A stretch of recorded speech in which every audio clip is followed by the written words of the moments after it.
50 करोड डलरबाट 50 खरब रुपैयाँको आम्दानी गर्ने उसको योजना छ। एमसीसी कुनै संस्था होइन, कुनै एनजीओ होइन।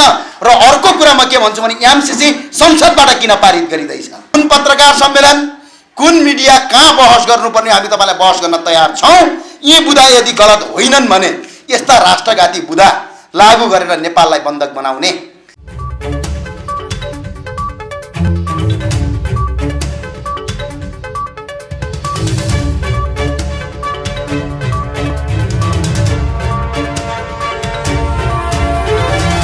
नमस्कार सर।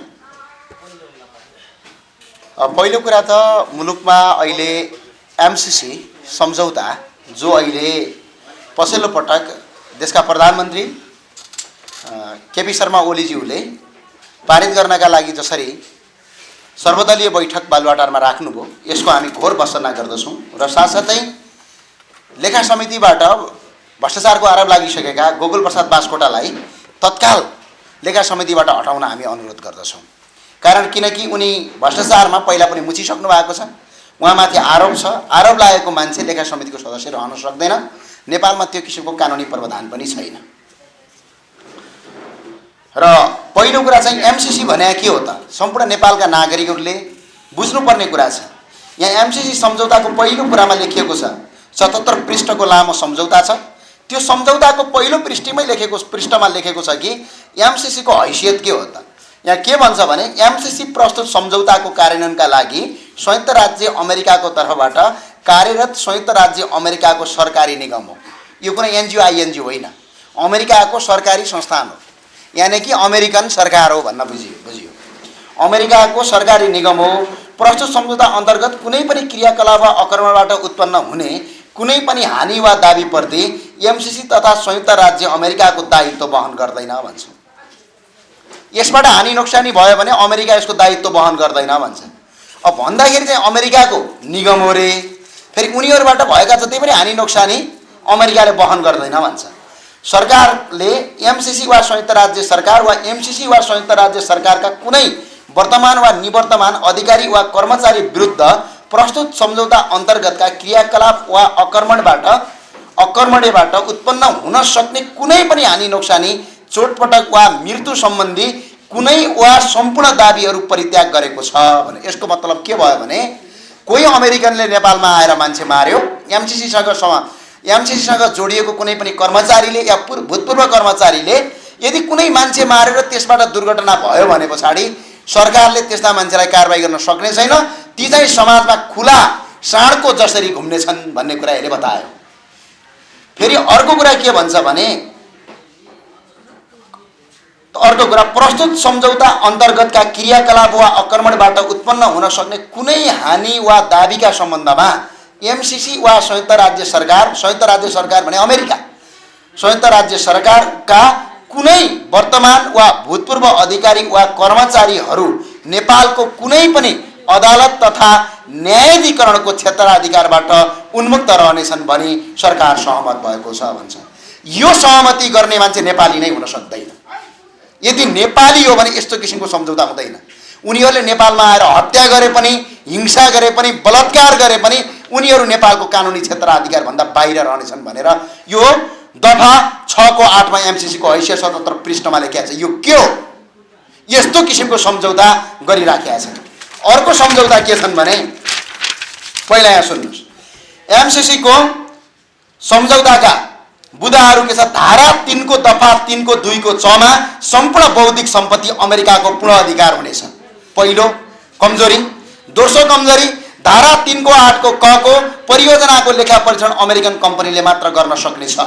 त्यस्तै धारा 5 को क र ख को अमेरिकन सरकारले चाहेको बेला जुनसुकै बेला पनि सम्झौता रद्द गर्ने सक्ने छ। त्यस्तै गरी धारा 7 को दफा 7 को क मा प्रस्तुत सम्झौता लागू भएपछि प्रस्तुत सम्झौतामा उल्लेखित नेपालको राष्ट्रिय कानुन बाजिएमा प्रस्तुत सम्झौता लागू हुनेछ भनेको छ। यदि एमसीसी सम्झौतामा जुन कुरा लेखियो भोलि हामीले कानुनलाई परिमार्जन गर्नु पर्यो भने यदि नेपालको कानुन बाजियो भने एमसीसी लागू हुने, नेपालको कानुन चाहिँ लागू नहुने भनेपछि नेपालको संविधान भन्दा पनि ठुलो भयो, नेपालको मूल कानुन भन्दा ठुलो भयो, नेपालको मुलुकी संहिता ऐन भन्दा पनि यो ठुलो भयो। यसको मतलब एमसीसी यो देशको घातक छ भन्ना कारण यो। त्यस्तै गरेर अर्को कुरा के छ भने यस परियोजनामा नेपाल सरकारको राज्यको कुनै पनि निकायलाई खटाउनु पर्दा एमसीसीको स्वीकृति लिनुपर्ने छ भन्छ। एमसीसी भित्र कुनै असुरक्षा भयो, भर्खरै अस्ति मुस्ताङमा युरेनियम चोरेका छन्, त्यस्ता किसिमका गतिविधिका लागि एमसीसीसँग सम्झौता लिनुपर्ने छ भनेको छ।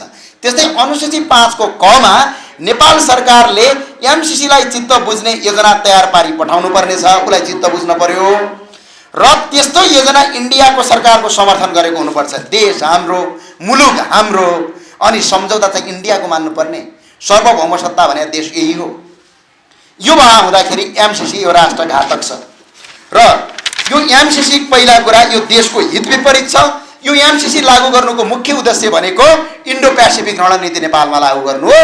नेपाली हाम्रा बाजे र बाउबाजे पुर्खा सबै तपाईँ हाम्रा बाउबाजे पुर्खाहरूले अङ्ग्रेजसँग लड्दै लड्दै बचाएको मुलुक आज तपाईँको कति भनेपछि 50 करोड अमेरिकन डलरमा यी दलहरूले बेच्न लागेका छन्। यी दलहरूले बेच्न लागेका छन्। यो कुरा अब एमसीसीमा रकम चाहिँ कति छ भन्ने कुरा होला तपाईँलाई। एमसीसीमा रकम चाहिँ कति हो भने अमेरिकन सरकारबाट पहिलो पटक 45 करोड 95 लाख, दोस्रो पटक 4 करोड 5 लाख गरी 50 करोड अमेरिकन डलर, आजको मूल्य अहिलेको मूल्य अनुसार 59 अर्ब 53 करोड 50 लाख रुपैयाँ हो। त्यस्तै नेपाल सरकारले फेरि पैसा हाल्नुपर्छ एमसीसीको खातामा। नेपाल सरकारले अमेरिकन 13 करोड अमेरिकन डलर, अहिलेको मूल्य अनुसार 15 अर्ब 47 करोड 71 लाख रुपैयाँ हाल्नुपर्छ र टोटल एमसीसीको नेपाल सरकार र अमेरिकन सरकारको बजेट गरेर 75 अर्ब 1 करोड 41 लाख रुपैयाँ हुन्छ। तर हामीले सरकारबाट एमसीसी नल्याउँदाखेरि सरकारलाई हामीले आग्रह पनि के गरेका छौँ भने एनसेलबाट हामीले मात्रै मुद्दा जितेको छ, 152 अर्ब बाँकी छ। त्यो पैसा उठायो भने एमसीसी चाहिँदैन। त्यस्तै 4G घोटालाबाट 12 अर्ब छ, त्यसको नाइके गोकुल बास्कोटाले लेखा समितिमा आएका छन्, त्यो बाँकी छ। त्यस्तै ठुला व्यापारीबाट विद्युत महसुल 10 अर्ब बाँकी छ उठाउन। त्यस्तै गरी ठुला करदाताबाट उठ्नुपर्ने रकम करिब तपाईँको 10 अर्बको बराबरमा ठुला करदाताको पनि आज बाँकी छ। त्यस्तै गरी वाइड बडीबाट करिब 5 अर्ब बाँकी छ। त्यस्तै सर्वोच्च अदालतको आदेश र सर्वोच्च अदालतले फैसला गरेको पेनाल्टी स्वरूप करिब 1 अर्ब रुपैयाँभन्दा बढी पैसा उठ्न बाँकी छ। त्यस्तै महालेखा परीक्षकको बेरुजोबाट फर्चौट गर्नुपर्ने 2046 सालदेखि आजसम्मको रकम 634 अर्ब रुपैयाँ छ। पैसा जहाँ पाए त्यहीँ छ, अत्याधिक ज्यादा छ।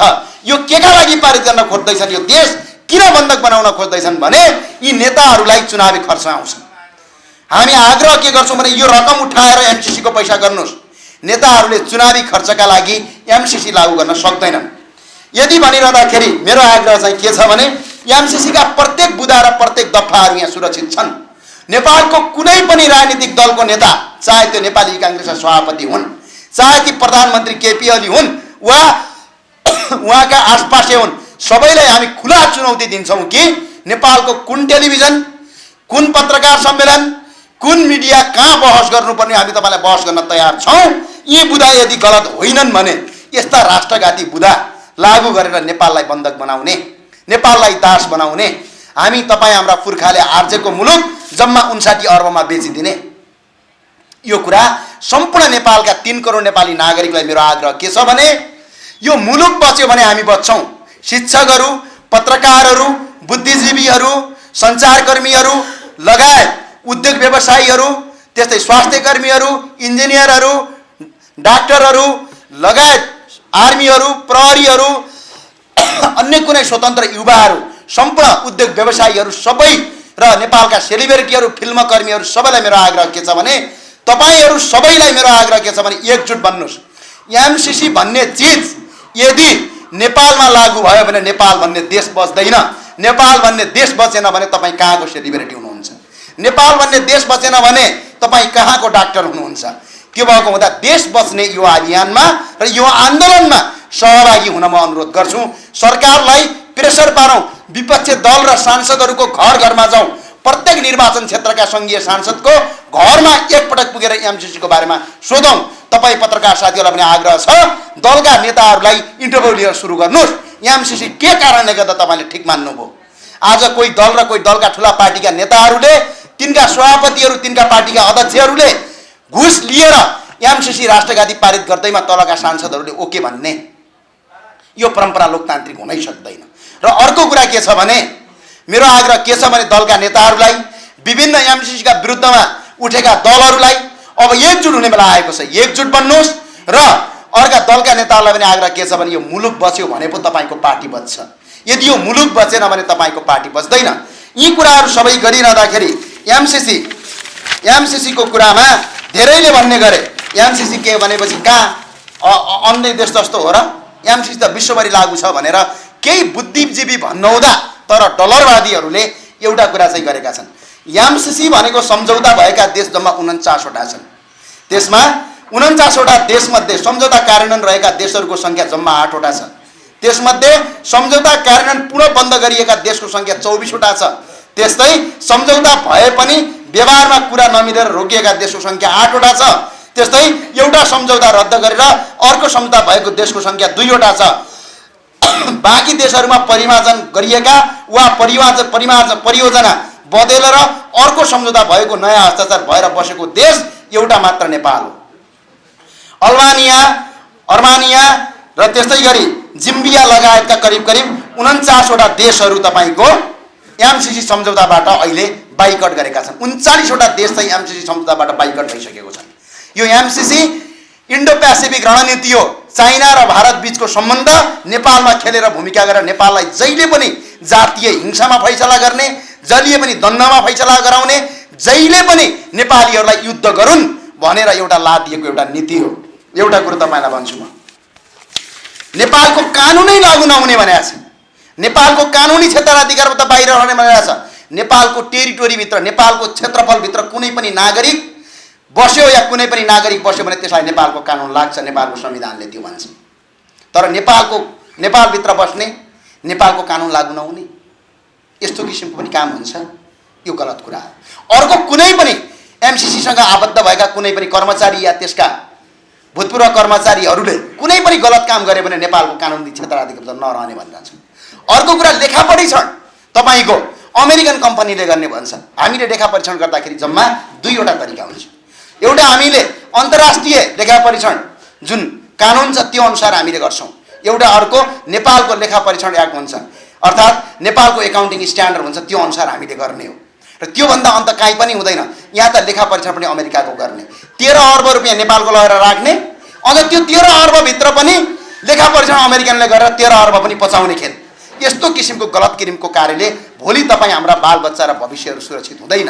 म सम्पूर्ण नेतावर्गलाई आग्रह गर्छु, तपाईँले त एमसीसी पारित गरेर जानुहोला, तर तपाईँका छोराछोरी भोलि कहाँ बस्छन्? यही मुलुकमा जब अमेरिकाले जब रणनीति खेल्यो भने, जब अमेरिकाले नेपालमा जसरी लिबिया बनायो, जसरी तहस नहस बनायो विश्वका धेरै मुलुकहरू, त्यस्तो हालत यदि नेपालमा गऱ्यो भने यसको जिम्मा कसले लिने? भोलि तपाईँका बालबच्चाका लासहरू सडकको किनारामा भेटियो भने के गर्ने? किन नेपाललाई यति अनुदायी भएर तपाईँको अमेरिकाले 50 करोड डलर दिँदैछ त? त्यतिकै फ्रीमा दिँदै छैन। 50 करोड डलरबाट 50 खरब रुपैयाँको आम्दानी गर्ने उसको योजना छ। एमसीसी कुनै संस्था होइन, कुनै एनजिओ होइन। र अर्को कुरा म के भन्छु भने एमसीसी संसदबाट किन पारित गरिँदैछ? संसदबाट एमसीसी पारित गर्नु भनेको नेपालको कानुन बनाउनु हो। 2/3 पारित गर्यो भने विधेयक बन्छ। विधेयक भनेको कानुन हो। कानुन ऐन बन्छ। त्यो ऐन फेरि परिमार्जन गर्नलाई संसदमा 2/3 चाहिन्छ। यदि एमसीसी सम्झौता यो देशको हितमा काम गर्ने हो भने मन्त्री स्तरीय रूपबाट तपाईँको सम्झौता गरे भइहाल्छ नि। मन्त्री स्तरबाट सम्झौता गरेपछि काम गर्न भइहाल्थ्यो। तर संसदबाट किन पारित गरिँदैछ त? संसदबाट किन पारित गर्दैछ भने यसलाई कानुन बनाइँदैछ। नेपाल जस्तो स्वतन्त्र देशमा 59 अरबमा कानुन बनाएर यो देशलाई तपाईँको मुलुकलाई नेपालको स्वतन्त्र मुलुकलाई एउटा अधीनमा राखेर मुलुकलाई तहस नहस बनाउँदैछ। मेरो 10 औँला जोडेर बिन्ती छ नेपालका सम्पूर्ण राजनीतिक दलका नेता कार्यकर्ताहरूलाई, तपाईँका नेताहरूलाई रोक्नुहोस्, ती माननीय सांसदलाई रोक्नुहोस् र तिनीहरूलाई तिनका बालबच्चाले सोध्नुहोस्। प्रत्येक माननीय सांसदका बालबच्चाहरू हुनुहुन्छ होला, कसैको छोरा हुनुहुन्छ होला, कसैको छोरी हुनुहुन्छ होला, सबैले तपाईँको बाउ आमा काका लगायत दिदी बहिनी कोही हुनुहुन्छ भने उहाँलाई भन्नुहोस् ती सांसदहरूलाई यो एमसीसी पारित गर्यो भने हाम्रो लास भोलि सडकमा बिछिनेछ। यो अमेरिकाको इन्डो पेसिफिक रणनीति नेपालमा लागू भयो भने तपाईँ हामी भोलि बोल्न पाउँदैनौँ। तपाईँ हामी भोलि नेपाल हो भनेर गौरव गर्न पाउँदैनौँ। जसरी ईस्ट इन्डिया कम्पनीले भारतमा व्यापारका नाममा भारतमा आएर सिङ्गो भारतलाई करिब सिङ्गो भारतलाई 300 वर्षसम्म दास बनायो।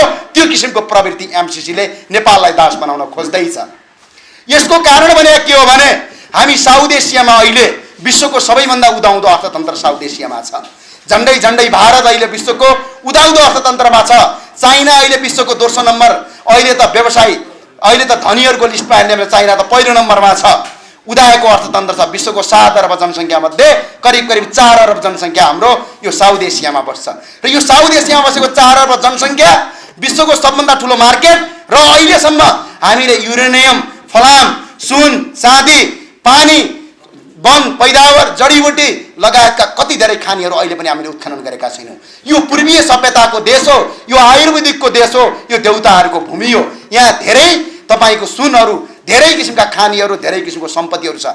यो सम्पत्ति यदि अमेरिका, यदि चाइना र भारतको तपाईँको बिआरआई कन्सेप्टमा यदि सडक बन्यो भने, नेपालले 3वटा ठाउँबाट सडक दियो भने, एउटा पश्चिमबाट, एउटा मध्यबाट र एउटा पूर्वबाट 3वटा ठाउँमा सडक यदि खुल्यो भने नेपाल र चाइना जाने या तपाईँको भारत र चाइना जाने ट्रान्सपोर्टेसन कस्ट यानि कि त्यसबाट लाग्ने शुल्कले मात्र नेपालले सिङ्गापुरभन्दा बढी कर उठाउन सक्छ। र अबको 30-35 वर्ष पछाडि अमेरिकन र युरोपहरू भिसा र पासपोर्ट लगाएर साउथ एसिया आउनु पर्न सक्ने सम्भावना हुन्छ। यसबाट रोक्नका लागि नेपालमा एमसीसीको खेल गराएर, जातीय द्वन्द्व फैलाएर अनि एमसीसीका भित्र सेनाहरू बसेर आवश्यक परेको बेला हतियारहरू उपलब्ध गर्ने, यहाँका खानीहरू लिने अनि आवश्यक परेको बेला सरकारमा गएर संसदमा लगेर एमसीसी जस्तो एउटा जाबो 59 अर्ब, जब यान्सेलले मात्र 152 अर्ब ठग्या छ, त्यता आँखा जाँदैन यी नेताहरूको।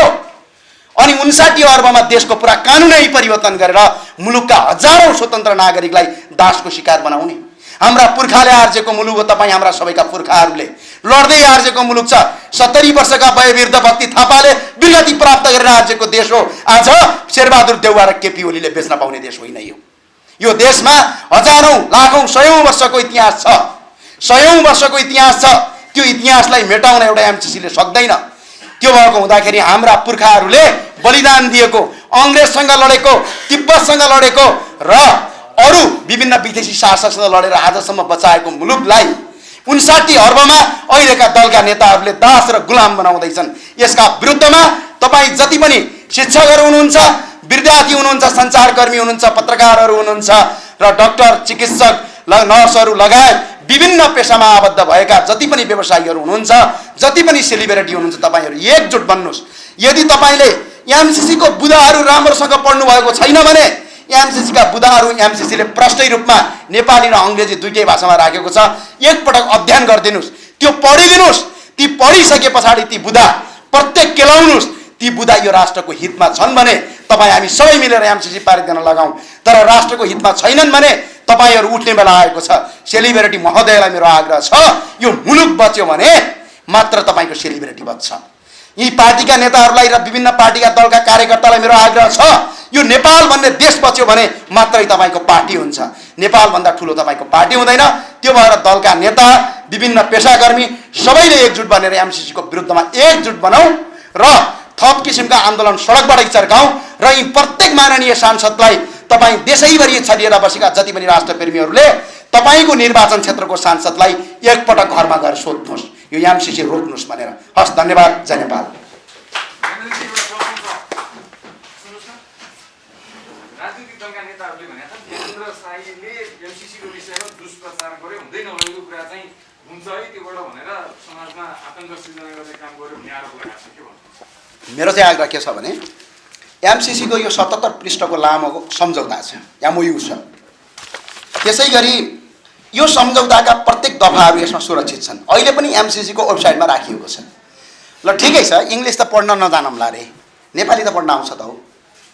नेपालको कुनै पनि कुन दलको नेता हो त्यस्तो भन्ने, ती दलका नेतालाई मेरो खुला चुनौती के छ भने कहाँनिर बहस गर्ने, कुन टेलिभिजनमा, तपाईँकै पार्टीकै टेलिभिजन भए पनि फरक पर्दैन, लाइभ बहस गरौँ।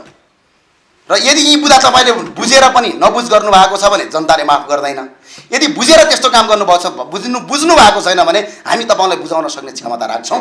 लाइभ बहस गरौँ, खुला चुनौती हो यो, खुला छ, कोही कतै लुका